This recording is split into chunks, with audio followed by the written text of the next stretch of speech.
திருநெல்வேலி அல்வா சாப்பிட்லாமா? அல்வாக்கு பேர் பண்ண திருநெல்வேலி மண்ணில் இருந்துக்கிட்டு அல்வா சாப்பிட்ணுன்னு ஆசை வந்தோம். சாப்பிடாம இருந்தா எப்படி? அதனால தான் ஹஸ்பண்டை ரொம்ப தொல்லை பண்ணி எனக்கு அல்வா சாப்பிடணும் போல் ஆசையாக இருக்குன்னு உடனே கிளம்பி போய் டவுனுக்கு போய் இந்த அல்வா பாக்கெட்டை வாங்க ஆரம்பிச்சிட்டோம். இது திருநெல்வேலி இருட்டு கடை அல்வா கிடையாதுங்க. இது வேறு கடையில் வாங்கின அல்வா. இந்த இருட்டு கடைக்கு போகலான்னு தான் போனோம். அந்த அல்வா கடை பார்த்தீங்கன்னா என்னமோ திறக்கிறதோ 5 மணிக்கு மேலே தான். ஆனால் 4 மணிலேருந்து செம்ம கூட்டம். கிளைமேட்டை பார்த்திங்கன்னா ஒரு பக்கம் நல்லா இருட்டிக்கிட்டு இருந்தது தான், மழை வர மாதிரியே இருக்குது. இந்த கூட்டத்தில் எங்கே நின்று இந்த அல்வா வாங்குறதுன்னு வேறு கடை சுற்றி அங்கே ரவுண்டெல்லாம் பார்த்துட்டு அங்கே பர்ச்சேஸ் பண்ணுறதெல்லாம் பண்ணிவிட்டு அப்புறமா ஒரு கடையில் வீட்டுக்கு ரிட்டன் வரும்போது அந்த அல்வா பாக்கெட்டை வாங்கிட்டு வந்தோம். இந்த அல்வா பாக்கெட் பார்த்திங்கன்னா 1/4 கிலோ பாக்கெட்டு. இது வந்து 50 ரூபான்னு வாங்கிட்டு வந்தோம்.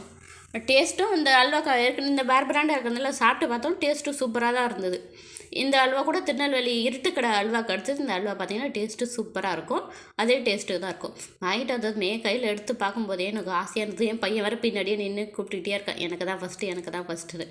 2 பேரும் போட்டி போட்டுக்கிட்டு கட் பண்ண ஆரம்பிச்சிட்டோம். இந்த அல்வா பிரிக்கும் போதே நல்ல வாசனை, நெய் வாசனை தூக்குதுங்க. அவ்வளோ வாசமாக இருந்தது நெய் வாசனை. இந்த அல்வா கையில் எடுக்கும்போதே பார்த்தா நல்லா சாஃப்டாக வழுவன்னு வழுகிட்டு போகுது. வாயில் வச்சா போதும், தொண்டையிலக்குள்ளே அப்படியே வழுக்கிக்கிட்டு போகும். அவ்வளோ சாஃப்டாக இருக்குது, தித்திப்பாக இனிப்பாக.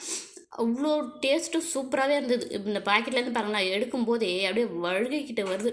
அடுத்து கிண்ணத்தில் வைக்கிறது கூட டைம் இல்லை. என் பையன் வந்து பின்னாடி பரபரன்னு பறந்துக்கிட்டே இருக்கான். அவனுக்கு கொஞ்சமாக கொடுத்து சமாதானப்படுத்திட்டு மிச்சம் இருக்க அல்வாயும் கிண்ணத்தில் போட்டு ஆறாமரை உட்காந்து ரிலாக்ஸாக டேஸ்ட்டை ரசித்து சாப்பிட ஆரம்பிக்க போகிறான்.